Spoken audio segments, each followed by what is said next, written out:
The voice inside your head telling you that you can't do something is not your voice. It was put there. It was planted there. It was fertilized there by the people around you, by your parents, by your teachers, by your friends growing up, by society. It was put there. Think about it. When you were born, when you were young, I don't know what your earliest memories are, but you see kids, and everything is possible. You're like, I'm going to be an astronaut, and I'm going to be an architect at the same time. And, my goal growing up, I was going to be a baseball player, play for the Toronto Blue Jays, my hometown team, and I was going to be a police officer in the off season. So be professional baseball player. I love Kelly Gruber growing up, third baseman for the Toronto Blue Jays. And in the off season, I'm going to be a police officer because I love police officers.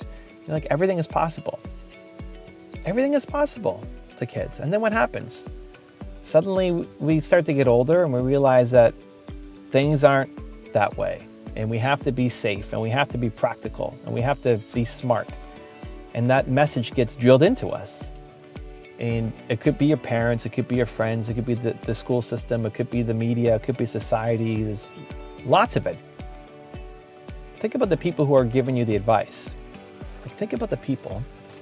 That's why it's so valuable. Think about the people telling you that you can't do something. And how many of those people genuinely love their life? The people telling you that you can't do something, how much of them actually love their life? Not a lot, right? They don't.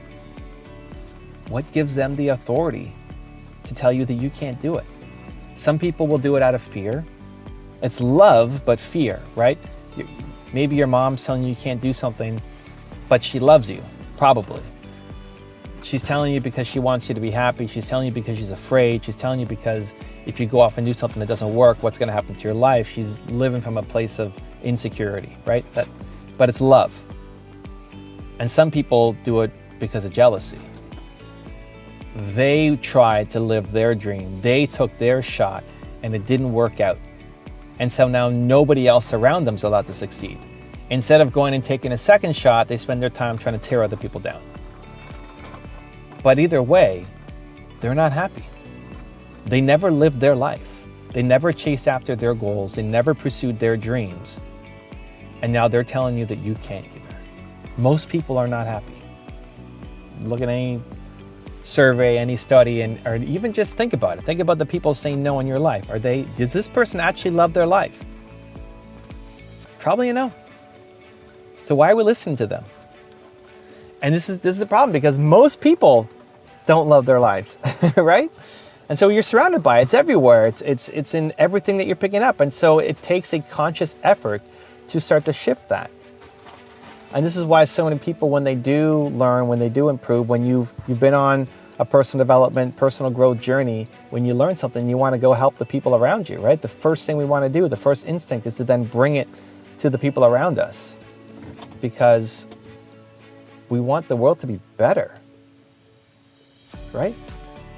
So that voice is not yours. That voice was planted. The mistake is thinking that it's yours. The mistake is thinking that that insecure voice inside your head is actually you talking. It's not you talking. That voice telling you that you suck, that you can't do this, that someone like you will never make it, that's not you. That's not your real voice. That is your parents, that is your school, that is society, that is the media.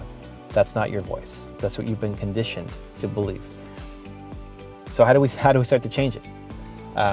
The goal of this video is not to be, giant conspiracy theory, the world's against us, but it's possible. Like, how do you change it? How do you start to shift it?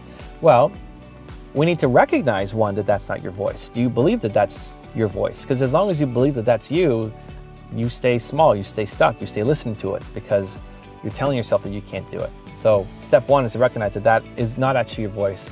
And if you can do the deeper work to figure out, well, whose is it? Whose voice is that? Is that your parents? Is that your brothers? Is that your schools? Is that the media you're consuming? Is that, who is it? Whose voice is that? And why do you still care about listening to that voice? That's some deeper work. But if you figure that out, it'll allow you to stop listening to it. Step two is to start to eliminate the things in your life now that make that voice louder. maybe you're hanging around some people who you shouldn't be friends with anymore. You know, maybe just because you're friends with somebody in high school doesn't mean you should still be their friend now.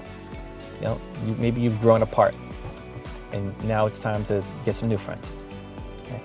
Do an audit of the people that you're following on Instagram and on YouTube and any social media and whatever you're feeding your brain with. Do an audit and think about, are these people, which voice are they empowering?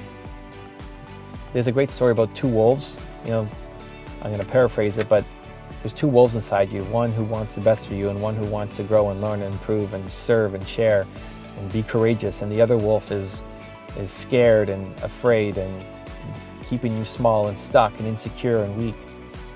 And it goes, well, which wolf wins? You know, who's the wolf that ends up carrying the day? And the answer is the one that you feed. So if you feed the wolf all your insecurities and fears and doubts, then that wolf is going to win and you will be afraid and full of insecurities and doubts. And if you feed the wolf that makes you feel bold and courageous and powerful, then you will become that too. So that process, we need to recondition ourselves by changing the environment, by being around the people who are doing the things that we want to do. So do that audit of the people you follow on YouTube and Instagram and how much of your time, here's the test, is when you walk away from a video, when you walk away from the app that you're on, do you feel better about yourself? Do you feel bolder, more courageous, more powerful? If you're watching this video, you know, when you watch my channel, do you feel better about yourself? Are you filled with more belief, ready to take on the day? Yes? Great. Hey, I got more videos for you. Stay tuned. No? I sincerely apologize. Because that is not the goal. But then if that is happening, then yes, unsubscribe from me and go follow some other people. You know? And same thing for all the people you follow on Instagram. How many of those people make you feel better? Do you leave your phone feeling better about yourself, more courageous, bold, ready to start the day, or did you just waste a whole bunch of time and feel worse about yourself? Great. Those people, unfollow them. Everybody who makes you feel that way, stop following them and replace them, because I guarantee you that if you look for the light, you'll find the light. It's a good one. You know, if you look for the light, you'll find the light.